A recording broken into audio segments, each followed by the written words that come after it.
శ్రీ గురుభ్యో నమ. వ్యాస విరచిత శ్రీమద్భాగవతంలో దశమ స్కందంలో నేడు మనం 25వ అధ్యాయం ప్రవచించుకుంటున్నాం. దీంట్లో చెప్పినటువంటి ముఖ్యమైనటువంటి అంశం గోవర్ధనోద్ధరణం అనేటువంటిది ముఖ్యంగా వ్యాసుల వారు వివరించడం జరిగింది. నిన్నటి పాఠంలో అంతకు ముందు జరిగినటువంటి అధ్యాయంలో నందాదులు చేసినటువంటి ఇంద్రయాగాన్ని శ్రీకృష్ణ పరమాత్ముడు ఆపించి గో గోవర్ధనానికి, గోవులకి, బ్రాహ్మణులకి ఈ యాగ సామగ్రితోనే యాగాన్ని సంకల్పిద్దామని చెప్పి దాని దగ్గరుండి పూర్తి చేయించాడు. పూర్తి చేయించడమే కాకుండా ఆ గిరి రూపంలో శ్రీకృష్ణ పరమాత్ముడే అవతరించాడు. సమస్తమైనటువంటి నారాయణ సేవ అన్ని ప్రాణులకి కూడా చక్కగా భోజనం పెట్టమన్నాడు. ఆ విధంగా 24వ అధ్యాయంలో ఇంద్ర యాగానికి బదులుగా ప్రాణికోటి యాగం, ఇంకా చెప్పాలంటే గోవర్ధన యాగం చేయించాడు, జ్ఞాన యాగం చేయించాడు, జ్ఞాన యజ్ఞం. దాంతో ఇక్కడ ఇంద్రుడికి కోపం రావటము, దాంతో ఇంద్రుడు చేసినటువంటి చర్యకి శ్రీకృష్ణ పరమాత్ముడు గోవర్ధన గిరిని తన కుడి చేతితో ఆ విధంగా 7 రోజులు నిరంతరాయంగా అలా ధరించడం అనేటువంటిది గోవర్ధనోద్ధరణం. దీంట్లో ముందుగా సమయానుకూలంగా శ్లోకాలు, వాటి వివరణ చూసిన తర్వాత అసలు గోవర్ధన ఉద్ధరణం అనేటువంటి ఆ పదానికి ఉన్నటువంటి అర్థం ఏమిటి, దాని అంతరార్థం ఏమిటి అనేటువంటి మనం చెప్పుకుందాం చివరిలో. ముందుగా దైవస్మరణ చేసుకుని నేటి శ్లోకాలు ప్రారంభించుకుందాం.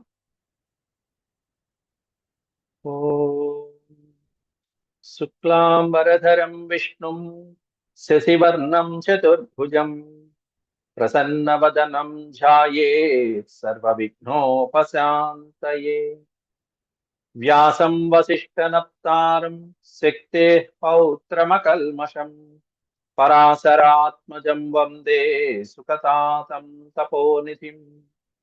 వ్యాసాయ వ్యాసరూపాయ విష్ణవే నమో వై బ్రహ్మనిధయే వాసిష్ఠాయ నమో నమః. నారాయణం నమస్కృత్య నరం చైవ నరోత్తమం దేవీం సరస్వతీం వ్యాసం తతో జయముదీరయేత్. హరి ఓం.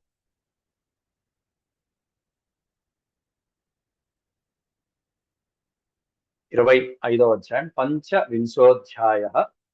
ఇందులో శ్రీసుక ఉవాచ. ఇంద్రస్తదాత్మనః పూజాం విజ్ఞాయ విహతాం నృప గోపేభ్యః కృష్ణనాథేభ్యో నందాదిభ్యశ్చుకోప సహ. ఇంద్రస్తదాత్మనః పూజాం, ఇంద్రుడు ఆత్మనః పూజాం, తనకి చేయవలసినటువంటి యాగాలు, తనకి చేయవలసినటువంటి పూజలు, వీటినన్నింటినీ కూడా వదిలిపెట్టేసి విహతాం విజ్ఞాయ విడిచిపెట్టారు. నాకు చేయకుండా పర్వతానికి చేశారు, గోవులకి చేశారు అనేటువంటి విషయాన్ని తెలుసుకుని, హే నృప, ఓ పరీక్షిత్ మహారాజా, గోపేభ్య కృష్ణనాదేభ్యో, గోపేభ్య గోవులతో కూడినటువంటి ఆ శ్రీకృష్ణ పరమాత్ముడు కృష్ణనాథుడు, నందాదిభ్యశ్చుకోపసహ, గోవర్ధనగిరిని, గోవులని ఆరాధించడంతో, దాంతో నందాదులు ఏ విధంగా అయితే శ్రీకృష్ణుడు వారి యొక్క ప్రేరణతో ఇదంతా చేశారో దానితో ఇంద్రుడు కాస్త గోవుల మీద, ఇటు శ్రీకృష్ణ పరమాత్ముని మీద, నందాదుల మీద, అందరి మీద కోపం తెచ్చుకున్నాడు. చుకోప సహ, చుకోప అంటే కోపించుట అనర్థం, కోపించెను. ఎప్పుడైతే కోపం వస్తుందో ఆ కోపం అనేటువంటిది ఎన్ని రకాలకి దారితీస్తుందో ఇది చెప్పక్కర్లా. గణం సాంవర్తకం నామ మేఘానాం చాంతకారిణాం ఇంద్ర ప్రాచోదయత్ క్రుద్ధో వాక్యం చాహేషమాన్యుత. గణం సాంవర్తకం నామ, మేఘానాం, మేఘాలలో ఒక గణం ఉంటుంది. ఆ గణానికి, సమూహానికి పేరు సాంవర్తక మేఘాలు అనేటువంటిది సుప్రసిద్ధమైనటువంటి నామాలు. మేఘాలలోనే పుష్కర, ఆవర్తక, సాంవర్తక మొదలైనటువంటి పేర్లతో ఇంద్రుడి అధీనంలో కొన్ని సమూహాలు ఉంటాయి. ఈ మేఘాలన్నీ కూడా మంత్రబంధనంతో ఉంటాయి. మంత్రబంధనంతో, ఇంద్రుని యొక్క మంత్రబంధనంతో ఉంటాయి. ఎప్పుడు అవసరమవుతాయో అప్పుడు ఆ మంత్ర బంధనం చేత విముక్తి కలిగించి వాటిని, మేఘాలను విడిచిపెడుతూ ఉంటాడు మేఘవాహనుడైనటువంటి వాడు పర్జన్యుడు. ఆ మేఘవాహనుడు ఇంద్రుడు, వాటికి అధిపతి, వర్షాధిదేవత. అయితే ఈ సాంవర్తక మేఘాలు కానీ పుష్కల ఆవర్తక మేఘాలు ఇట్లాంటివన్నీ కూడా ఎప్పుడో అవసరమైతేనే తీస్తారు, లేకపోతే మామూలు మేఘాలు చాలు. ఈ మేఘాలు ఎప్పుడు తీసేవి అంటే ప్రళయకాలం వచ్చినప్పుడు వాడేటువంటి మేఘాలు. ప్రళయకాలం వచ్చినప్పుడు మాత్రమే సృష్టి వినాశనానికి కూడా దోహదపడేటువంటి మేఘాలు ఏవైతే ఉంటాయో అవి సాంవర్తక మేఘాలు. అంత ప్రచండమైనటువంటి వర్షాలని వడగడ్లని కురిపించేటువంటి మేఘాలు అవి. అట్లాంటి అస్త్రాలను తీస్తున్నాడు ఇప్పుడు ఇంద్రుడు. స్వయంగా డైరెక్ట్ గా ఆ మేఘాల దగ్గరికి వెళ్ళిపోయి వాటిని వివరిస్తున్నాడు.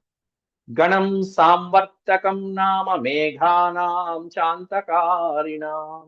అంతకారిణ, వాటిని అంతం చేయాలి, ఎట్లయినా సరే ఆ వ్రజాన్ని అంతం చేయాలనేటువంటి ఉద్దేశంతో ఇంద్ర ప్రాచోదయత్ క్రుద్ధో. క్రుద్ధ ఇంద్ర, కోపించినటువంటి ఇంద్రుడు ప్రాచోదయత్ ప్రేరేపించాట, ఆ మేఘాలను ప్రేరేపించాడు. మీరు వెళ్ళండి, మీరు వెళ్ళి ఆ వ్రజాన్ని నాశనం చేశారు. క్రుద్ధ, కోపం అనేటువంటిది ఉండకూడదు. క్రోధాద్భవతి సమ్మోహ, భగవంతుడు చెప్పింది. క్రోధాద్భవతి సమ్మోహ, సమ్మోహ స్మృతి విభ్రమ, స్మృతి భ్రంశో బుద్ధినాశో, బుద్ధినాశాత్ ప్రణశ్యతి అని భగవంతుడు చెప్పినటువంటి మాట. కాబట్టి ఎప్పుడైతే క్రోధం అనేటువంటిది ఉంటుందో చివరికి పర్యవసానం ఏమిటంటే వినశ్యతి, వాడి నాశనమే దారి తీస్తుంది. ఆ క్రోధము, కోపము, ఆవేశము మొదలైనవి ఉన్నాయంటే వాడి యొక్క పతనము, వాడి యొక్క వినాశనానికే దారి తీస్తాయి అవన్నీ కూడా అనేటువంటిది చక్కగా క్లియర్ గా వివరించారు స్వామి. అట్లాంటి కోపంతో ఇంద్రుడు ఏం చేస్తున్నాడు? క్రుద్ధ ఇంద్ర గణం సాంవర్తకం ప్రాచోదయత్. సాంవర్తక మేఘాల యొక్క సమూహాన్ని మంత్ర దిగ్బంధన నుంచి విడిపించి మరి మీరు వెళ్ళండి నా ఆజ్ఞగా అని చెప్పి వాక్యం చేహేషమాన్యుత. వాక్యం చ ఇహ ఈశమాన్యుత. ఈశమాన్యుత అనే పదం ఉంది చూసారా? ఈశమాన్యుత అంటే తానే సర్వలోకాలకి అధిపతిని అని భావించుకుని అని అర్థం. మాన్యుడిగా, అధికారిగా, సమస్త లోకాలకి పూజనీయమైనటువంటి వాడిని, సమస్త లోకాలకి అధిపతిని నేనే కదా, దేవేంద్రుని కదా నేను, విలోకాధిపతిని కదా నేను అనేటువంటి అహంకారం అనేటువంటిది వచ్చేసింది. క్రోధము ఆవేశాలు వచ్చినప్పుడు ఇక అంతా మూసుకుపోతాయి. నేను పై ఉద్యోగి, నా పైన ఇంకో ఉద్యోగి ఉన్నారా, నా పైన ఇంకో అధికారి ఉన్నారా, నేను సహోద్యోగినా, లేకపోతే నా కింద ఉద్యోగులు ఉన్నారా, ఇవన్నీ అక్కడి నుంచి ఆవేశంతో ఏమంటున్నట్ట అంటే అహో శ్రీమదమాహాత్మ్యం గోపానాం కాననౌకసాం కృష్ణం మహ్యముపాశ్రిత్య ఏ చక్రుర్దేవహేళనం. అహో, అహో చూసారా అంటూ ఆశ్చర్యార్థకంగా శ్రీమద, శ్రీ అంటే లక్ష్మి, మదం లక్ష్మీదేవి యొక్క మదం అంటే డబ్బు ఉన్నదనేటువంటి, సంపదలు ఉన్నాయి, ఐశ్వర్యం ఉందనేటువంటి అహంకారంతో అహో శ్రీమద మాహాత్మ్యం గోపానాం కాననౌకసాం. కాననము అంటే అరణ్యం, అరణ్యాలలో వనాల్లో నివసించేటువంటి ఈ గోపాలకులకి, ఈ గొల్లలకి ఇంత మదమా? ఏం మదం? ఐశ్వర్య మదంతో ఉన్నారు ఈ గొల్లలందరూ కూడా, ఈ గోపాలకులందరూ కూడా. కాబట్టి వీళ్ళని ఈ అహంకారం నుంచి నేను విముక్తిని గావిస్తాను. గోపాలకులు ఐశ్వర్య మదంతో ఉన్నారట, మరి ఈయన దేంట్లో ఉన్నాడు? పైగా ఏమంటున్నాడు చూడండి రెండో పదం, అరణ్యవాసంలో జీవించేటువంటి గోపాలకులు ఇంత ఐశ్వర్య మదమా? కృష్ణం మత్స్యముపాశ్రిత్య. ఏం చూసుకుని వీళ్ళకి ఇంత మదం? ఏం చూసుకుని వీళ్ళకి ఇంత ఐశ్వర్య అహంకారం? కేవలం మత్స్యముపాశ్రిత్య, ఒక మానవుణ్ణి, ఒక బాలుణ్ణి, శ్రీకృష్ణం మత్స్యం ఉపాశ్రిత్య, శ్రీకృష్ణుడాన్ని పిలువబడేటువంటి ఒక మానవ మాతృణ్ణి ఉపాశ్రిత్య, ఆశ్రిత్య, ఆశ్రయించి ఏ చక్రుర్దేవహేళనం. దేవతలకే అవమానం చేస్తారా? దేవతలకే దేవేంద్రుడైనటువంటి నన్ను హేళన చేస్తారా? చులకన చేస్తారా? నన్ను అవమానించి నా యజ్ఞం కాదని చెప్పి గోవర్ధనగిరికి యాగం చేస్తారా? కృష్ణుడు చెప్పాడని చెప్పి. ఎవరా కృష్ణుడు? మర్త్యముపాశ్రిత్య అని చెప్పి చెప్పాడు అక్కడ. మత్స్య అనే పదానికి అర్థం మానవుడు, సామాన్యమైనటువంటి అర్థం. మ్రియతే అత్ర, మరణ లక్షణం ఎత్ర సహ మనుష్య అంటే మరణభావం కలిగినటువంటి వాడు ఎవరైతే ఉంటాడో, మరణ లక్షణం కలిగినటువంటి వాడు ఎవరైతే ఉంటాడో వాడు మర్త్యుడు అని పిలువబడతాడు. మరణం అంటే పుట్టిన ప్రతివాడు మరణిస్తాడు. అట్లా మరణించే లక్షణం కలిగినటువంటి ఆ కృష్ణుడు చెప్పినటువంటి మాట, ఆ పదంలో చూసారా అహంకారం ఎట్లా వస్తుందో మనం చెప్పాం. ఎప్పుడైతే ఆ అహంకారం అనేటువంటిది వస్తుందో, అహంకారం వచ్చినప్పుడు ఇంకేం కనిపించదు. తానొక్కడే గొప్పవాడు, మిగతా వాళ్ళందరూ కూడా క్రిమికీటకాదుల్లాగా, పశుపక్షాదులు క్రిమికీటకాదులు అంటే తనకంటే కింద స్థాయి వాళ్ళు అనేటువంటి చులకన భావం వచ్చేస్తుంది. అక్కడి నుంచి మాటలో తేడా, వ్యవహారంలో తేడా, అన్ని తేడా వచ్చేస్తుంది. అట్లా శ్రీకృష్ణ పరమాత్ముడు ఎట్లాంటి శ్రీకృష్ణ పరమాత్ముడు అండి? పుట్టిన వెంటనే వెళ్ళి దేవేంద్రుడు సమస్త దేవతలతో వెళ్ళి దేవకీ గర్భంలో ఉన్నటువంటి ఆ శిశువుకి స్తోత్రం చేసి మరీ వచ్చాడే, అప్పుడు బానే ఉంది కదా బుద్ధి. మధ్యలో కూడా బ్రహ్మగారు కూడా దెబ్బలు తిన్నప్పుడు చక్కగా ఆయనకు కూడా బుద్ధి చెప్పినప్పుడు కూడా స్తోత్రం చేసిన దండం పెట్టుకున్నాడే. ఏది ఈ అఘాసురుడి లోపలికి బాలకులందరూ వెళ్ళినప్పుడు ఇంద్రాది దేవతలు వీళ్ళందరూ కూడా ఆశ్చర్యపోయి శ్రీకృష్ణుని కీర్తించారు. అఘాసురుడి యొక్క జ్యోతి ఆయనలో లీనమైపోయింది. అప్పుడు బానే ఉంది. కానీ బుద్ధి ఒక్కోసారి వక్రిస్తూ ఉంటుంది, పెడదవ పడుతుంది. ఇటువంటి లీలలు చూసినప్పుడల్లా ఏదో ఒక మన జీవితంలో కూడా కొన్ని లీలలు జరుగుతూ ఉంటాయి. ఆ లీలలు జరిగినప్పుడల్లా మనం ఒకసారి బుద్ధి తెచ్చుకుంటూ ఉంటాం. చాలా బుద్ధి, అబ్బా పరమాత్ముడు రక్షించాడు, భగవంతుడు రక్షించాడు, మనం ఆపద నుంచి రక్షించాడు, ఇక నుంచి బుద్ధిగా ఉండాలి అనుకుంటూ ఉంటాం. ఇక నుంచి జాగ్రత్తగా ఉండాలి అనుకుంటూ ఉంటాం. కానీ మళ్ళీ ఇంటికి వెళ్ళంగానే, మళ్ళీ మన బంధువుల్ని, మన పుత్రుల్ని, మనవళ్ళని, వీళ్ళందరిలో ఈ సంసార భవబంధాలు పడిపోగానే ఈ మాయామోహితులం అయిపోయి ఏదైతే అనుకున్నామో ఆ అనుకున్న దాని నుంచి డివేట్ అయిపోతాం. ఇది మాయ. ఇది మన ప్రతి వారి యొక్క జీవితంలో జరిగేది. ఎన్నో అనుకుంటాం, ఎన్నో లక్ష్యాలు పెట్టుకుంటాం. ఈ భగవంతుడిని ఆశ్రయించాలి, ఇలా చేయాలి, అలా చేయాలి అనుకుంటాం. కానీ మాయ పొరలు కమ్మేసి కేవలం 10-15 రోజుల్లోనే అనుకున్న లక్ష్యాన్ని కూడా మర్చిపోయి పక్కదోవ పట్టేస్తూ మామూలుగా అహంకారపూరితంగా సంసార భవబంధాల్లో మునిగిపోతాం. బ్రహ్మగారంతటి వాడికే ఆ దశ వస్తే బ్రహ్మ కంటే కింద స్థాయి వాడు ఇంద్రుడు. ఈయనెందుకు మోహపోడు? ఈయనే మోహపోతే ఇక మన పరిస్థితి, మనం ఇంకా అతి సామాన్యులమైనటువంటి వాళ్ళం. ఈయన అంతటి వాడు, ఇంద్రుడు అంతటి వాడు, బ్రహ్మంతటి వాడే ఈ విధంగా స్థితి పడితే మన పరిస్థితి ఏమిటి? కాబట్టి కృష్ణం మత్యముపాశ్రిత్య ఏ చక్రుర్దేవహేళనం. కాబట్టి మరణ సంబంధమైనటువంటి జీవితాన్ని గడిపే మానవుడు, సామాన్య మానవుడిగా గడిపేటువంటి శ్రీకృష్ణుడి యొక్క మాటలు విని ఈ గోపాలకులు, ఈ నందాదులందరూ కూడా దేవహేళనం చక్రుహు, దేవతలకి అధిపతినైనటువంటి నన్ను అవహేళన చేస్తున్నారు, చులకన భావంతో చూస్తున్నారు కదా. కాబట్టి వీళ్ళకి బుద్ధి చెప్పాల్సిందే. ఏమిటి అహంకారం వీళ్ళకి అనేటువంటిది కూడా చెప్పాడు. పెరుగుల్ నేతులు ద్రావి అంటూ పోతనామాచ్యుడు రాశాడు. ఏమిటి వీళ్ళకున్న సంపదలు, ఏమిటి ఐశ్వర్యం? గోవులే. గోవుల నుంచి వచ్చేటువంటివి పాలు, పెరుగు, వెన్న, మేగడ, వీటితో సంపాదన. పెరుగుల్ నేతులు ద్రావి, చక్కగా పెరుగులు తిని ఆ చక్కగా నేతులు తాగి వీళ్ళకి మదం ఎక్కింది, పొగరెక్కింది. పెరుగుల్ నేతులు ద్రావి క్రోవ్వి భువినాభీరుల్ మదాభీరులై గిరి సంఘాత కఠోర పత్ర జళన క్రీడా సమారంభ దుర్భర దంభోళిధరం పురంధరునను పాలించి. పురంధరుడు అంటే ఇంద్రుడు. దుర్భర దంభోళిధరం పురంధరునను పాటించి పూజింపక, నన్ను పూజింపకుండా అగ్గిరికిం పూజలు చేసి పోయిరిదేపో కృష్ణుండు ప్రేరేపగన్. ఎవరు ప్రేరేపించారు? కృష్ణుండు ప్రేరేపగన్. శ్రీకృష్ణుడు ప్రేరేపించగా వాళ్ళు ఆ గిరిని పూజిస్తారా? నన్ను అనాదరిస్తారా? నన్ను పూజించరా? ఏమిటి వీళ్ళకంటే, ఇగో ఇంతసేపు ఐశ్వర్యం, పెరుగులు తాగి, నేతులు తాగి, వీటితో వచ్చేటి ఆ మదం, అహంకారం అంటూ పోతనామాచ్యుడు రాస్తాడు అక్కడ. ఆ విధంగా యథా దృఢై కర్మమయై క్రతుభిర్నామ నౌనిభై యథా దృఢై కర్మమయై క్రతుభిర్నామ నౌనిభై విద్యామాన్ వీక్షికీం హిత్వా తితీర్షంతి భవార్ణవం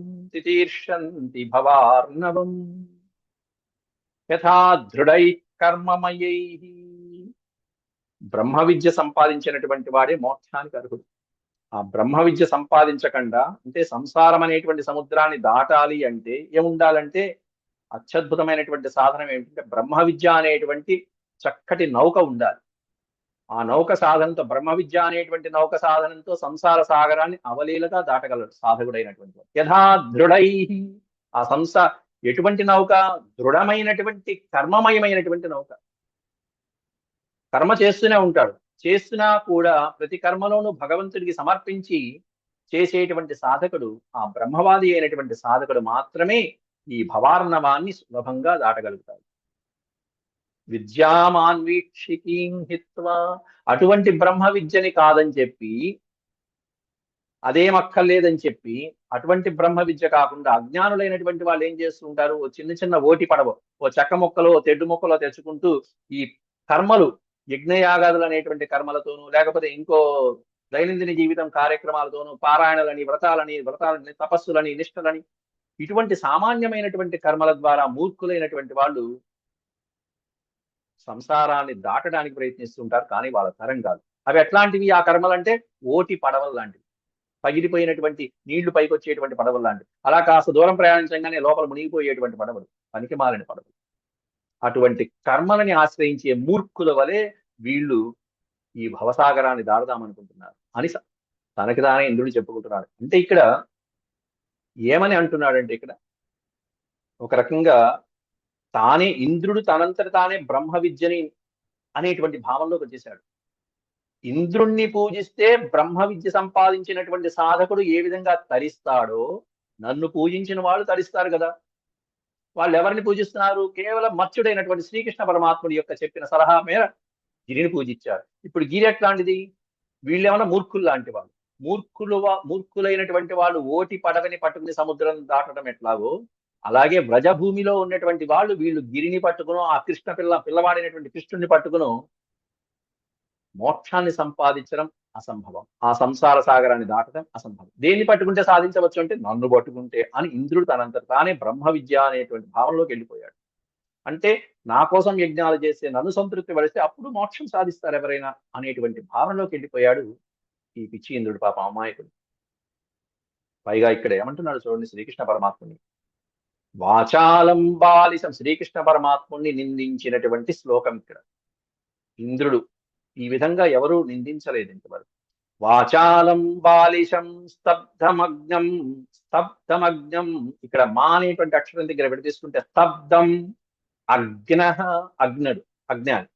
స్తబ్ధమగ్నం పండితమానినం కృష్ణం మత్యముపాశ్రిత్య గోపామే చక్రురప్రియం, గోపామే చక్రురప్రియం. వాచాలం బాలిషం స్తబ్ధమగ్నం పండితమానినం కృష్ణం మత్యముపాశ్రిత్య గోపామే చక్రురప్రియం. గోపాలకులు ఎంత అప్రియం చేశారు నాకు. అప్రియం, గోపా మే చక్రురప్రియం, గోపాలకు నాకు అప్రియాన్ని కలిగించారు. ఎవరి మాటలు విని? ఆ కృష్ణుడి మాటలు అనకుండా ఆ కృష్ణుడికి ఎన్ని రకాలైనటువంటి విశేషణాలు పెట్టాడంటే, వాచాలం. వాచాలం అంటే ఎక్కువగా మాట్లాడేటువంటి స్వభావం కలిగినటువంటి వాడు, అతి మాటకారి అయినటువంటి వాచాలం. ఎట్లా పడితే అట్లా నోటికి వచ్చిందల్లా వాగేటువంటి వాడు, అట్లాంటి వాడిని వాచాలుడు అంట. అట్లాంటి వాచాలుడైనటువంటి, అధికమైనటువంటి మాటలు, అధికమైనటువంటి ప్రసంగాలు కలిగేటువంటి వాచాలుడైనటువంటి ఆ కృష్ణుని మాటలు నమ్మేసి వీళ్ళు నన్ను ధిక్కరించారు. పైగా ఎవరా బాలుడు? బాలిషం, బాలుడు, చిన్నపిల్లవాడు. అట్లాంటి బాలుని పట్టుకుని ఆ బాలిషం అంటే అమాయకుడైనటువంటి పిల్లవాడు, శిశువు, ఒక శిశువు అయినటువంటి కృష్ణ, ఎన్నేళ్ళండి ఇంకా? 6.5-7 సంవత్సరాల ప్రాయం కలిగినటువంటి వాడు, కేవలం 7 సంవత్సరాల ప్రాయం కలిగినటువంటి బాలుని పట్టుకుని ఏమన్నా ఉందా ఇంకా? పోని ఆ బాలుడికి ఏమన్నా ఉపనయన సంస్కారం జరిగిందా? వేద విద్యలన్నీ ఏమన్నా చదివాడా? ఏ సంస్కారాలు లేవు ఇంతవరకు. అట్లాంటి బాలిషం, మూర్ఖుడైన అని అర్థం. లేకపోతే అమాయకుడైన పిల్లవాడైనటువంటి, సంస్కారాలు లేనటువంటి పిల్లవాడైనటువంటి ఆ పిల్లవాడిని పట్టుకొని బాలిషం. స్తబ్దం, స్తబ్దం అనేటువంటి పదానికి అవినీతుడు అని అర్థం. వినయము లేనటువంటి వాడు, అవినయం కలిగినటువంటి వాడు, వినయం లేనటువంటి వాడు. స్తబ్ద. అగ్న, జ్ఞ అంటే జ్ఞానము, అగ్న అంటే జ్ఞానం లేనటువంటి వాడు, అజ్ఞాని. అగ్నం పండితమానినం, అజ్ఞాని అయినటువంటి వాడు పండితమానినం. పండితమానినం అంటే తనకు తానే పండితుడని విర్రవీగేటువంటి వాడు పండితమాని. అజ్ఞాని అయినటువంటి వాడు పండితమానినం, తనకు తానే పండితుడు అని చెప్పి విర్రవీగేటువంటి గొప్పలు చెప్పుకునేటువంటి వాడు పండితమాని. అట్లాంటి కృష్ణం మత్స్యముపాశ్రిత్య, మళ్ళీ పెట్టాడు ఇక్కడ మత్స్యం. మళ్ళీ వాడటమే, మత్స్యం అనే పదం వాడటమే తప్పు కృష్ణుణ్ణి. అట్లాంటిది రెండోసారి కూడా వాడాడంటే ఈ మత్స్యం మత్స్యం మత్స్యం అనే పదానికి మనకు భగవద్గీతలోనే శ్రీకృష్ణ పరమాత్ముడు చెప్పాడు. ఏమని చెప్పాడు అక్కడ? అవజానంతి మాం మూఢా మానుషీం తనుమాశ్రితం. మానుషీం తనుమాశ్రితం. నన్ను సామాన్యమైనటువంటి మానవుడిగా భావించుకుని సామాన్య మానవ తనువుని ఆశ్రయించినప్పటికీ కూడా నేను మానవుణ్ణి అని భావించుకునేటువంటి వాడు ఎవరైతే ఉంటాడో వాడికి పేరేంటంటే మూర్ఖ, మూఢ. అవజానంతి మాం మూఢ అని శ్రీకృష్ణ పరమాత్మనే వాడికి ఒక ట్యాగ్ వేసినాడు, ఒక పేరు పెట్టేశాడు, మూఢ. వాళ్ళు మూర్ఖులు. అంటే ఇప్పుడు ఇంద్రుడి పరిస్థితి ఏమిటి? మూర్ఖ, మూఢ. అందువల్ల కృష్ణుని ఇక్కడ అజ్ఞ, బాలిష, వాచార అని తిడుతున్నాడు. కృష్ణం మత్స్యముపాశ్రిత్య, అట్లాంటి శ్రీకృష్ణుడు మత్స్యముపాశ్రిత్య కృష్ణం, మానవ దేహాన్ని, మరణ సంబంధమైనటువంటి దేహాన్ని, మానవ దేహాన్ని ఆశ్రయించినటువంటి శ్రీకృష్ణుణ్ణి ఉపాశ్రిత్య, ఆయన చెప్పినట్టుగా నడుచుకుని ఆయన అడుగుజాడల్లో నడుచుకున్నటువంటి గోపాలకులందరూ కూడా నాకు అప్రియాన్ని కలిగించారు కాబట్టి నా ప్రతాపాన్ని చూపిస్తా, వీళ్ళందరి మీద చూపిస్తా అంటూ ఉక్రోషపడుతున్నాడు. పాపం ఆవేశపడిపోతుంది. ఎంత అద్భుతమైనటువంటి శ్లోకం అంటే ఇది 5వ శ్లోకం అనేది. దీంట్లో ఒక విశేషమైన అలంకారం ఉంది. సంస్కృతంలో చెప్పాలంటే దాన్ని నిందాస్తుతి అంటారు. నిందాస్తుతి అలంకారం అంటారు దాన్ని. ఎవరు చెప్పరు ఈ విషయాలు, ఎక్కడ ప్రస్తావించడం కూడా ప్రస్తావించబడ్డా. నిందాస్తుతి అంటే ఏంటంటే దానికి ఒక లక్షణం ఉంది. మనకి నదులన్నిటిలో కల్లా పావనమైనటువంటి నది గంగా నది. ఎంత పవిత్రమైనదంటే సమస్తమైనటువంటి పాపాలు చేసినటువంటి మానవుడు వచ్చి ఒక మునగ మునిగినా, లేకపోతే ఆ పవిత్రమైన జలాన్ని ఒక కణిక చల్లుకున్నా కూడా పవిత్రమైపోతాయి, వాడి పాపాలన్నీ పోతాడు. ఇవన్నీ చూసి సమస్తమైనటువంటి పాపాలు తొలగించడం చూసి ఒక కవి గారికి ఆవేశం వచ్చింది. గంగానదిని తిట్టాడు. కస్వర్ధుని వివేకస్తే, ఏమన్నా నీకేమన్నా బుద్ధి ఉందా? కస్వర్ధుని వివేక, స్వర్ధుని అంటే స్వర్గలోక నుంచి ప్రవహించేటువంటి నది గంగానది. ఏమన్నా వివేకం ఉందా? నీకేమన్నా తెలివి ఉందా? కస్వర్ధుని వివేకస్తే నయసే పాపినో దివం. ఇంత పాపాత్ముల్ని కూడా నువ్వు స్వర్గలోకానికి పంపిస్తున్నావు, ఏం వివేకం అన్నా? ఏమన్నా వివేకం ఉందా నీకు అని గంగానదిని తిడుతున్నాడు. ఇక్కడ ఇన్ని పాపాలు చేస్తున్నాడు, ఇంత పాపాల పుట్ట వాడు కాస్త నీలో ఒక మనుగా ముంచాడు. ఆహా నా పాపాలన్నీ పోయినాడు, చివరికి ఎక్కడికి వెళ్తున్నాడు? దివం. అట్లాంటి పాపాత్ముడిని కూడా నువ్వు ఎక్కడికి తీసుకెళ్తున్నావు? వాడిని స్వర్గలోకానికి తీసుకెళ్తున్నావు. ఏం వివేకం అది? ఏం నువ్వు చేసే పనులు అంటూ గంగానదిని తిడుతున్నట్టుగా ఉండే శ్లోకం. కానీ తిడుతున్నట్టుగా కాదు, నిందాస్తుతి. ఇది అంటే తిట్టడంలోనే ప్రశంస ఉంది. దీన్ని నిందాస్తుతి అలంకారం అంటారు. ఇప్పుడు ఈ శ్లోకంలో చెప్పిందంతా అదే.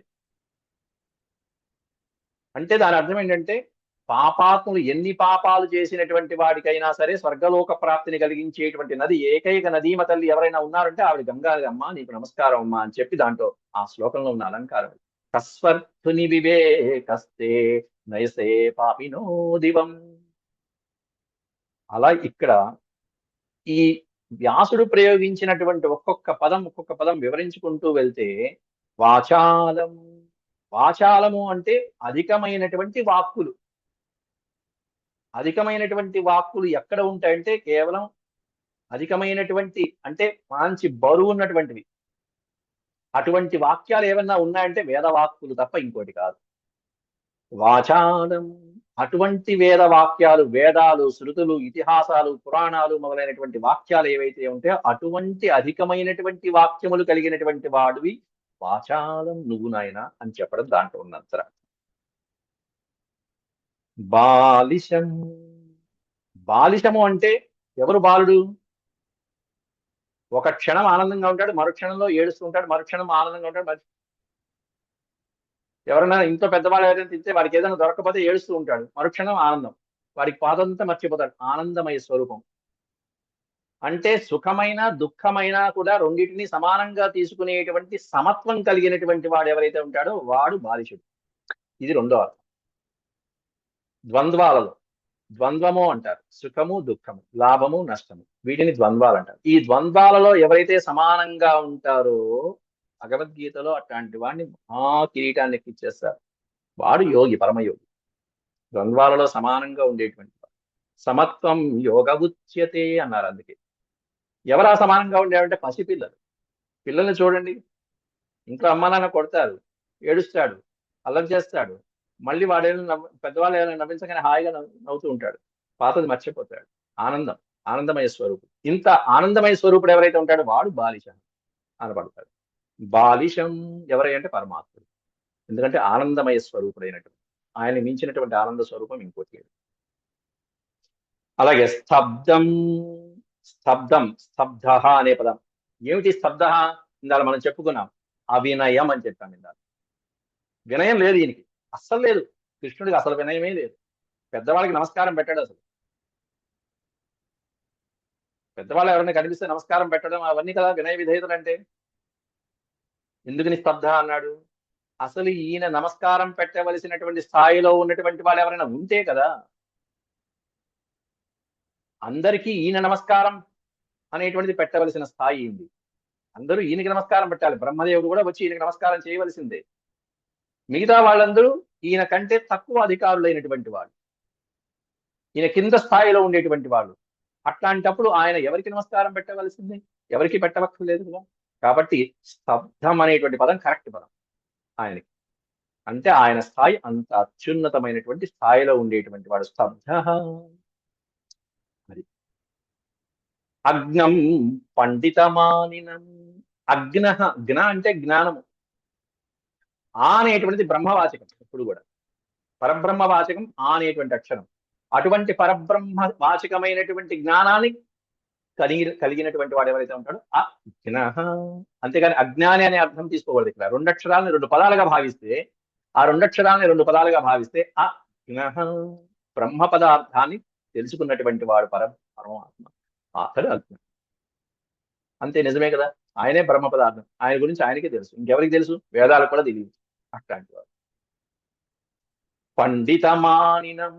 పండితమానినం, ఇక్కడ పండితులు, పండితమానినం అంటే పండితుల చేత గౌరవించబడేటువంటి వాడు, పండితుల చేత పూజించబడేటువంటి వాడు. నిజమే కదా. కాబట్టి ప్రతి పదము, వ్యాసుల వారు వేసినటువంటి ప్రతి పదం, ఇది సంస్కృతంలో ఉన్నటువంటి సౌకుమార్యం. ఇది వేరే భాషల్లోకి అనువాదం చేస్తే ఇంత అందం రాదండి, పోతుంది, అర్థం పోతుంది. వాచాలం బాలిషం స్తబ్దమగ్నం పండితమానినం కృష్ణం మత్స్యముపాశ్రిత్య గోపామే చక్రుర ప్రియం. అట్లాంటి గోపాలకులు నాకు అప్రియాన్ని కలిగించారు అని చెప్పి ఆవేదన పడ్డాడు. భయపడిపో పాపం. ఎంత ఆక్రందన, ఎంత స్థాయి అండి ఆ ఇంద్రుడిది పాపం. నిజంగా అత్యద్భుతమైనటువంటి ఉన్నత పదవి. అట్లాంటిది తనని పక్కన పెట్టేసి ఒక చిన్న కీటకంలాగా చూసేసి, ఎట్లాంటి గోవర్ధనగిరి, గోవర్ధనగిరికి పూజ చేశారు. ఏమిటి ఆ గోవర్ధనగిరికి పూజ చేయడంలో ఉన్న అంతరార్థం? ఎవరా గోవర్ధనం? ఎంత అవమానం ఇంద్రుడికి. ఇంద్రుడి చేతిలో ఒకసారి శిక్షించబడి రెక్కలు నరకబడి కింద పడిపోయినటువంటి పర్వతం గోవర్ధనగిరి పర్వతం. అట్లాంటి పర్వతానికి, ఇంద్రుణ్ణి కాదని ఇంద్రుడి చేత పడిపోయినటువంటి నిస్సహాయ స్థితిలో పడిపోయిన ఒక పర్వతానికి పూజించారు అంటే అప్పుడు ఇంద్రుడి స్థాయి ఎంత దిగజారిపోయినట్టది. గోవర్ధనగిరి పర్వతం ఎంత అత్యున్నతమైనటువంటి స్థాయి పర్వతం.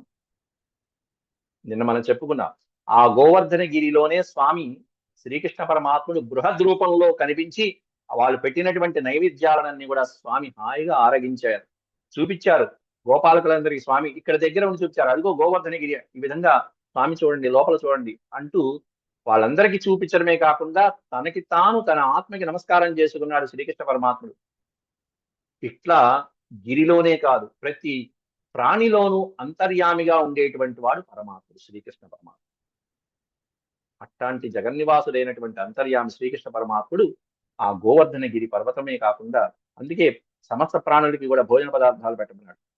గోవర్ధనగిరి అని మనం చెప్పుకున్నాం కాబట్టి ఇప్పుడు గోవర్ధనోద్ధరణము అనేటువంటి పేరులో ఉన్నటువంటి ఆంతర్యాన్ని కూడా ఒకసారి చెప్తారు. గోవర్ధన ఉద్ధరణం ఈ యొక్క విషయం యొక్క పేరు. దాని అర్థం ఏంటంటే గాహ వర్ధయతి తృణాదిన ఇది గోవర్ధనం. అంటే దాని అర్థం ఏంటంటే గడ్డి చేత ఆవులకు వృద్ధి గావించున్నది. అంటే గడ్డి, తృణము మొదలైనటువంటి ఆహార ధాన్యాన్ని వాటికి సమీకరించి, అంటే తృణములు మొదలైనవి ఆవులు భక్షిస్తూ ఉంటాయి. ఆ తృణాదులు, గడ్డి మొదలైనటువంటివి ఆవులకి చక్కగా గ్రాసంగా కల్పించి, వాటిని ఆవుల యొక్క ప్రాణికోటిని వృద్ధి గావించేటువంటి పర్వతం ఏదైతే ఉంటుందో ఆ పర్వతం పేరు గోవర్ధనం అనబడుతుంది. గోవర్ధనగిరి. ఇందులో ఇంకో విశేషం ఏంటంటే, గో అనే శబ్దానికి గోవులు అనే ఒక అర్థం కాకుండా, గోవర్ధనం అంటే గోవర్ధనం, ఆవుల్ని వృద్ధి గావించేటువంటి పర్వతం, దాన్ని ఉద్ధరించాడు, పైకి లేపాడు. ఇది సామాన్యమైనటువంటి అర్థం. గోవర్ధన ఉద్ధరణ, గోవర్ధన పర్వతం యొక్క ఉద్ధారణ చేశాడు అంటే గోవుల్ని కాపాడినటువంటి పర్వతాన్ని ఉద్ధరణ చేశాడు, పైకి లేపాడు కుడి చేతితో. ఇది సామాన్యమైన అర్థమైతే, విశేషమైన అర్థం ఏంటంటే, గో అనే పదానికి అర్థం ఇంద్రియములు అని అర్థం. వర్ధనము అంటే అభివృద్ధి అని అర్థం. అంటే ఇంద్రియాలు వృద్ధి చేయుటకు ఏవైతే దోహదపడుతూ ఉంటాయో, ఇంద్రియాలు రెచ్చగొట్టేటువంటి విషయ వాసనలు ఏవైతే వృద్ధి గావించబడుతూ ఉంటాయో, వాటిని ఉత్ హరణ ఉద్ధరణ, ఉత్ ప్లస్ హరణ ఉద్ధరణ. వాటిని ఉత్ అంటే గొప్పగా, పూర్తిగా, సమూలంగా, సశేషంగా. ఉత్ హరణ, హరణము అంటే తొలగించునది, హరించునది, నశింపచేయునది ఏదైతే ఉంటుందో అది గోవర్ధన ఉద్ధరణ. అంటే ఇంద్రియ సుఖాలకి లొంగిపోయినటువంటి వాడిని ఆ విషయ సుఖాల నుంచి దూరం చేసి ఉద్ధరించేటువంటిది ఏదైతే ఉంటుందో అది గోవర్ధన గిరి పర్వతం. అట్లాంటి గిరి పర్వతానికి నమస్కారం చేయటం అంటే మామూలు విషయమా? ప్రదక్షిణ చేయటం అంటే అసలు మామూలు విషయం. అది చాలా ఉత్తమమైనటువంటి సంస్కారం. ఇంకా చెప్పాలంటే, ఈ గోవర్ధనోద్ధరణ పర్వతం అనే ఈ పేరుని ఎందుకు పెట్టారు ఈ అధ్యాయానికంటే, ఇంకా చివరిలో ఇంద్రుడికి కనువిప్పు కలిగింది. ఎట్లాంటి ఇంద్రుడు? సమస్తము నేనే, దేవాదిదేవు నేనే అనేటువంటి ఇంద్రుడు కూడా కనువిప్పు కలగడం. అంటే ఉన్న చోటు నుంచి, ఆ ఇంద్రుడి యొక్క ఉన్న స్థానం నుంచి కిందకి దిగజార్చవలసిన సమయంలో, ఇంద్రుని యొక్క పదవి తొలగించవలసిన సమయంలో, ఆ ఇంద్రుడికి ఆ స్థితి రానియకుండా స్వామి అడ్డు వేసి కాస్త బుద్ధి చెప్పి, కాస్త మందలించి, హితబోధ చేసి దిగజార్చకుండా, మళ్ళీ కిందకి దిగజార్చకుండా ఉద్ధరించడమే గోవర్ధనగిరి పర్వతం. అంటే ఈ అధ్యాయాన్ని చదువుకున్నటువంటి వాడు స్థాయి దిగకుండా స్వామి చేత రక్షించబడతాడు, అది అర్థం చేసుకోండి. తన స్థాయి నుంచి దిగకుండా, అటు తన ఉద్యోగ ప్రయత్నాలలోనూ, ఉద్యోగంలోనూ, తన ప్రవర్తనలోను, బుద్ధిలోను దిగజార్చకుండా అలా ఉద్ధరణ గావించబడి రక్షించబడేటువంటిది గోవర్ధనగిరి పర్వత ఉద్ధరణ. ఇంకా మన భాషలో చెప్పాలంటే, సాధారణమైన ఒక సెంటెన్స్ లో చెప్పాలంటే, ఉన్న స్థాయి నుంచి ఉన్నత స్థాయికి తీసుకువెళ్ళేది ఏదైతే ఉంటుందో అది గోవర్ధన ఉద్ధరణ. మనం ఇప్పుడు ఏ స్థాయిలో ఉన్నాం అంతకంటే ఉన్నత స్థాయికి తీసుకువెళ్తుంది, అది గోవర్ధన ఉద్ధరణ. ఇంకొక విశేషమైనటువంటిది అర్థం ఏమిటంటే, ఈ గోవర్ధనం అనేటువంటిది ఎక్కడ పర్వతం ఇది? అంతకుముందే ఉందా ఈ బృందావనంలో, లేకపోతే ఎవరైనా తెచ్చి అక్కడ పెట్టారా అంటే, రామావతారంలో సందర్భంలో, త్రేతాయుగంలో హనుమంతుడు సంజీవిని పర్వతాన్ని మోసుకొచ్చినట్టుగా సేతువుని నిర్మించడం కోసం అని చెప్పి హిమాలయాలలో హిమవంతుడి పుత్రుడైనటువంటి గోవర్ధనగిరిని అక్కడి నుంచి తీసుకొస్తున్నాడు స్వామి, సంజీవని తెచ్చినట్టుగా. సేతువుని నిర్మించేటువంటి సమయంలో ఆ సేతువుని సముద్రంలో అనేకమైనటువంటి రాళ్లని పడవేయటం కోసం అని చెప్పేసి పర్వతం మోసుకొస్తున్నారు. దాదాపు అనేకమైనటువంటి పర్వతాన్ని తీసుకొచ్చేసాడు అక్కడ. అలా పడేసి పడేసి పడేసి ఆ సేతువుని నిర్మించేశారు రాళ్ళు. అక్కడ ఉన్నవి అయిపోయినాయి, కొన్ని స్వామి తీసుకొస్తున్నారు. అట్లా ఒక అద్భుతమైనటువంటి పర్వతాన్ని, గోవర్ధనగిరి పర్వతాన్ని అట్లా మోసుకొస్తుంటే రాముల వారి యొక్క సందేశం అందింది హనుమంతుడికి మధ్య మార్గంలోనే. సేతు నిర్మాణం పూర్తి అయిపోయింది కాబట్టి ఎక్కడి వస్తువులు అక్కడే, ఎవరైతే ఆ రాళ్ళని సమీకరించి తీసుకొస్తున్నారో వాటిని అక్కడే పడవేయండి, ఇక్కడికి తేవక్కర్లేదు అనే వార్త రాముడి యొక్క ఆజ్ఞ చేరగాని హనుమంతుల వారు ఆ తెస్తున్నటువంటి పర్వతాన్ని మధ్య మార్గంలో కరెక్ట్ గా ఈ బృందావనం దగ్గరికి వచ్చేటప్పటికి అలా దించేశారు. రామ ఆజ్ఞ అయింది, ఇంకా ఒక్క అడుగు కూడా ముందుకు వేడు హనుమంతుడు. అది హిమవంతుని యొక్క పుత్రుడు. ఆ బృందావన గోవర్ధనగిరి పర్వతాన్ని అలా దించేశాడు. అప్పుడు పాపం విలవిల్లాడిపోయాడు. రామకార్యం కోసం వెళ్తున్నాను కదా అని చెప్పి గోవర్ధనగిరి పరమానంద హరితుడైపోయాడు. కానీ మధ్యలో దింపేటప్పటికి విలవిల్లాడిపోయాడు. అయ్యో రామకార్యం, అటు తల్లిదండ్రుల దగ్గర ఉండకుండా, హిమాలయ పర్వతాలలోనూ ఉండకుండా ఇటు రామకార్యం కోసము నేను సేవించబడకుండా మధ్యలో దింపేసామేమిటి స్వామి, ఏమిటి నా పరిస్థితి అంటే, అప్పుడు రాముణ్ణి వెళ్ళి కనుక్కుని వస్తానని చెప్పి హనుమంతుల వారు వెళ్ళి రాముడి యొక్క ఆజ్ఞ తీసుకుని మళ్ళీ ఆ రామ సందేశాన్ని గోవర్ధనానికి విన్నవించి వెళ్ళిపోతున్నారు. ఏమిటయ్యా అంటే, మరొక యుగంలో త్రేతాయుగంలో వచ్చి స్వామి నిన్ను స్వయంగా ఉద్ధరించడం జరుగుతున్నది, ఆయన యొక్క స్వహస్తాలతో నిన్ను ఉద్ధరించడం జరుగుతుంది, అప్పుడు నీకు ముక్తి లభిస్తుందని చెప్పి స్వయంగా రాముల వారి యొక్క ఆజ్ఞ హనుమంతుల వారు గోవర్ధనగిరికి చేరవేసి అప్పటి నుంచి స్వామి కోసం తపస్సు చేస్తున్నటువంటి ఒక మహాసాధకుడు గోవర్ధన పర్వతం. అట్లాంటి ఆ పర్వతం నేడు ఈ అధ్యాయంలో స్వామి చేత అలా కుడి చేత్తో పైకి లేపబడుతుంది. అవన్నీ కూడా 6వ శ్లోకం నుంచి రేపు మరొకసారి చెప్తున్నాం. అంతవరకు సెలవు.